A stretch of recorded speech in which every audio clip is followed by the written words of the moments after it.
We've seen him go cap in hand to Kim Jong-un in North Korea for ammunition. Earlier on this year with his foreign minister Lavrov. Now we've seen him go cap in hand back to get North Korean troops to go and support him. So he's not in a good position. Well, Philip, first of all, just tell us a little bit about the Shanghai Cooperation Organization. Could it be fairly described as sort of China and Russia's equivalent of NATO? Well, it is and it isn't. Some people have described it that way. It's been in existence under its current name since 2001. Before that, it was known as the Shanghai Five. So you've got Russia, China, Kazakhstan, Kyrgyzstan, and Tajikistan. So it's trying to bring a level of connection and primarily military connection between the Stans, Russia, and China, because it abuts onto them. So it's a big organization, and that was formed in 1996, changed its name in 2001 to Shanghai Cooperation Organization. And when you look at it from a landmass perspective and your population perspective and GDP perspective, it covers about 80% of Eurasia.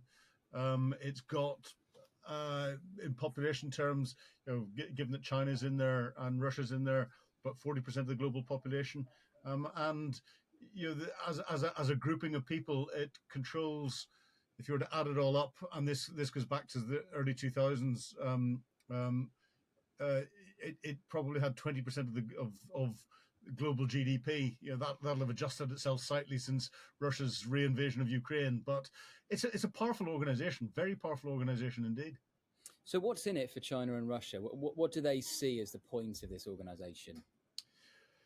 Well, it's cooperation between China and Russia. It gives them a mechanism to sit down. Historically, they have been not necessarily the best of bedfellows. And therefore anything that allows them to come together and to talk. There's shared borders between Russia and China, and there's shared borders with the other members that are there. It's going to be more important now because of what Vladimir Putin's trying to do in build his international relations up with regard to his operations inside Ukraine, and it's something that's going to be really quite important to him. From a Chinese perspective, it's what can they get out of it? As there is with everything, economics drives all Chinese decision making. But of course, these very large land masses have huge amounts of natural resources.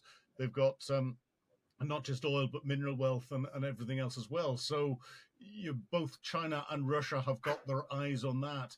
And given the borders, given the history, given everything else, it's providing that ideal military stability that's there. But you get the likes of Kazakhstan that's in there, and Kazakhstan's in a very interesting position. They have maintained international relations with most countries around the world and countries who are at war. So they're hosting Putin today because they've just taken over as the chair of this grouping.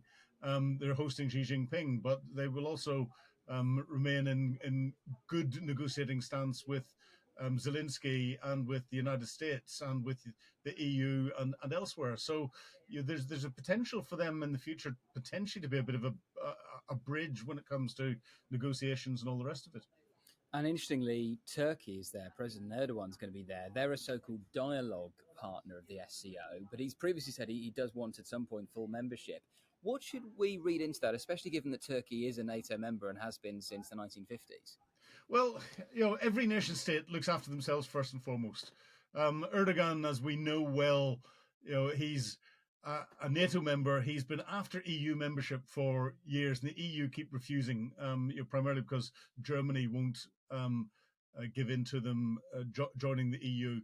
And he sees himself as this bridge between Europe and Asia, and he is geographically. Turkey is split between the European and the Asian continents, and therefore this grouping is probably the biggest and most influential on the Asian continental side of things when you add that together with the European link up into Russia. So I'm not surprised that he's trying to become a member of it. I don't think that it would be a problem in being a member of that, and if the EU allowed him in to be a member of the EU, and I don't think it's a problem him being a member of NATO. There's so much to play for in here, and military stakes. Um, Putin is out for as much help as he can get, and he'll be trying to do that. A lot of these countries, their military supplies, their traditional military equipment, all the rest of it has been old Soviet. It's come from Russia. Russia's not in a position to supply that anymore, and these countries are going to be getting slightly concerned about what the future's looking like for them. China will be looking at opportunities to take over the military supply market from Russia. Russia will be trying to protect its supply market in the future by probably making promises that it knows it can't keep. So there's a lot to be discussed, and there's a lot of influence will be going on around the margins of the meetings. And last year, the summit ended with a statement that criticised the expansion of missile defence systems.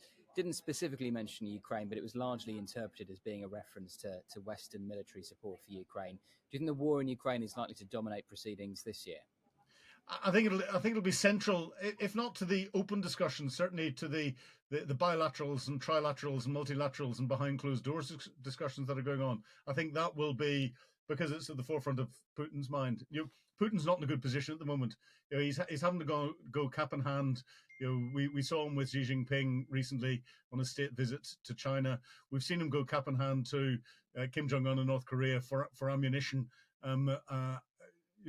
Earlier on this year with his foreign minister Lavrov. Now we've seen him go cap in hand back to get North Korean troops to go and support him. So he's not in a good position. The stands will be carefully watching what's going on, because depending on the outcome could influence their wider stability. So it's a cooperation of bedfellows that are together out of necessity, and they're watching for what could destabilize their particular interests, I think. And just finally, how would you sum up the current relationship between President Xi of China and President Putin of Russia? I think Putin is hoping to get what he can from Xi. Xi is using his relationship with Putin to get the best results that he can for China economically, but also militarily. He will be using the war in Ukraine as a test bed for Chinese technologies. He will be learning his lessons that he can apply to the restructuring of his military capabilities, and he will be gaining as much economic advantage, whether that be effectively buying or getting control of Russian natural resources, or looking at being able to take over what was traditional Russian defense markets elsewhere.